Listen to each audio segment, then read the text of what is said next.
Normally we stand outside 19 to 23 Abercromby Square, now the home of the School of the Art at the University of Liverpool, and marvel at the building's grandeur and status as a beautiful example of 19th century architecture. You can imagine its past opulence with its sweeping stairwell, classical murals and high ornate ceilings. It is easy to envisage how busy it once was, full of upstairs and downstairs Victorian life. However, it is not so easy to separate what we now know of the past occupants of the building and the bleak fact that their wealth was fueled by the profitable cotton trade that ran out of the Liverpool docks. This cotton was produced by enslaved people in the United States of America.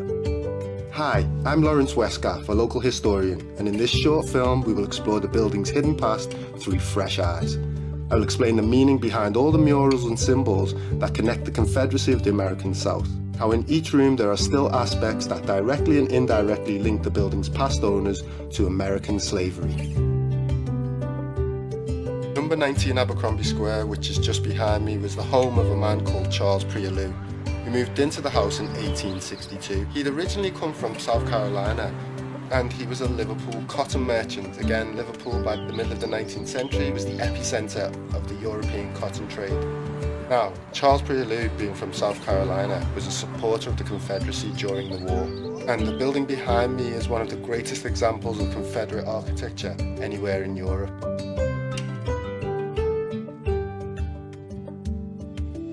So in the vestibule above your head, you'll see a painting of the saw palmetto tree with a snake coiled around the bottom of the tree. That's the snake taken from the Gladstone flag that was used during the American War of Independence.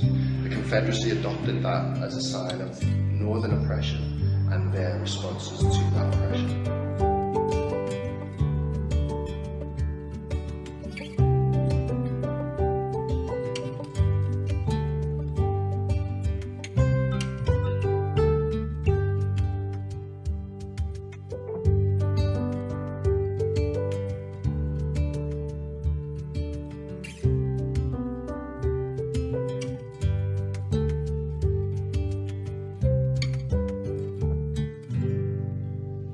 Library. This would have been one of the main rooms of the house. This is where Prialou would have entertained some of his guests, maybe some of the most important figures in the history of the Confederacy. Jefferson Davis spent time at this house, and James Moody Bullock would have been a regular visitor also. So they probably would have met and had conversations in this very room where I'm sitting now. So we're now in the inner hall and lobby, and you'll see some of the motifs of the Confederacy in here.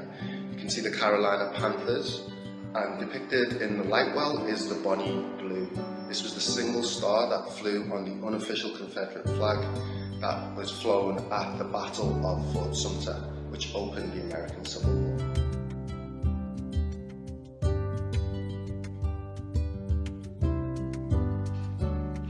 We're now standing in the dining room. This would have been where Charles Prialou would have had his feasts. And the most notable feature of the room is actually the ceiling, which has a beautiful fresco on it. It depicts feasting, and you can see Prialou with his guests, and the only person who is non-white is actually serving the food. This gives us some indication of what Charles Prialou thought of African people or people of African descent, in terms of him being from South Carolina, a state that was the first to secede from the Union in the fight to keep slavery in the United States.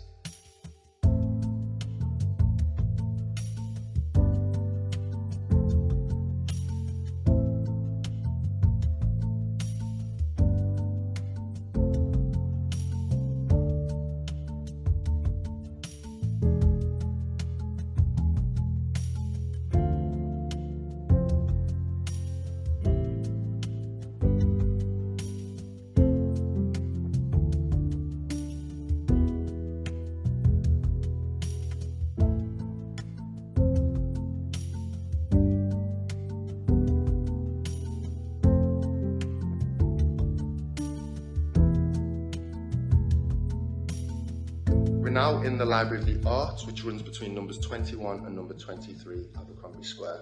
This square was the home of many important merchants during the 19th century, and they would have provided lots of support to Charles Prialou in his efforts to aid the South.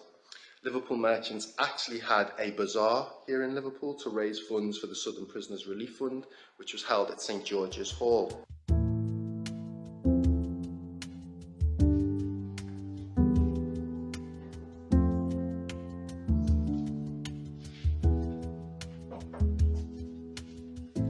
One of the most important members of the Abercromby Square elite was a man called Gladstone. He was the son of John Gladstone, a very important figure, and the father of William Ewart Gladstone, the great British Prime Minister of the 19th century.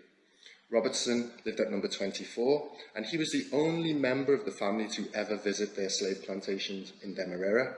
When slavery was abolished by the British in 1834, Robertson received more than £20,000 for the slaves that he had to free.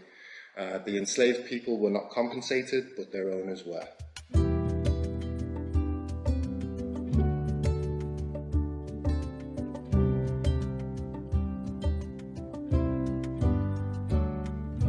In the houses on Abercromby Square, slavery is all around you, even in the handrails. Much of the hardwood that was used to make these beautiful wooden artefacts had actually come from the slave plantations in places like Demerara and Jamaica. In order to lay out this virgin forest for the cultivation of sugar, all the trees had to be cut down, and this was fabulously valuable wood. Much of the wood that was used in the great Chippendale furniture made during the 18th and early 19th centuries also came from these Caribbean plantations, and the handrails that we see here in Abercromby Square have the same origin.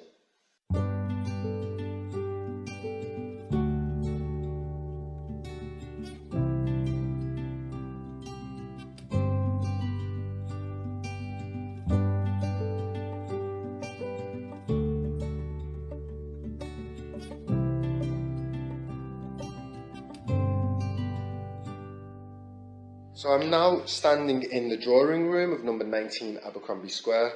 This may well have been where Charles Prelu's wife entertained the wife of Jefferson Davis, Verena Davis, when they visited Liverpool in 1868. Again, Liverpool was such a hotbed of support for the Confederacy that even after the war, a man like Jefferson Davis was welcome here. Again, Liverpool was making its fortune through the buying and selling of United States cotton. After the war, Charles Prelu sold the house to Major Norman Walker, and in 1877, Walker leased the home to the Haitian government. Ironically, number 19 Abercrombie Square, the home of a man who wanted to see slavery continue, became the home of the Haitian embassy to Liverpool in 1877.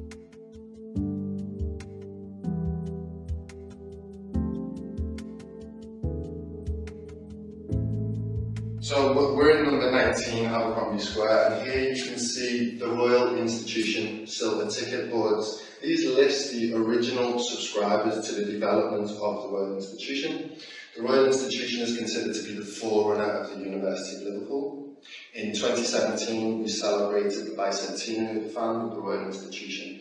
It had originally been founded in 1817 by a group of Liverpool merchants, many of whom were involved in the slave economy, either as plantation owners, former slave traders, or the producers of goods that were used on the plantations.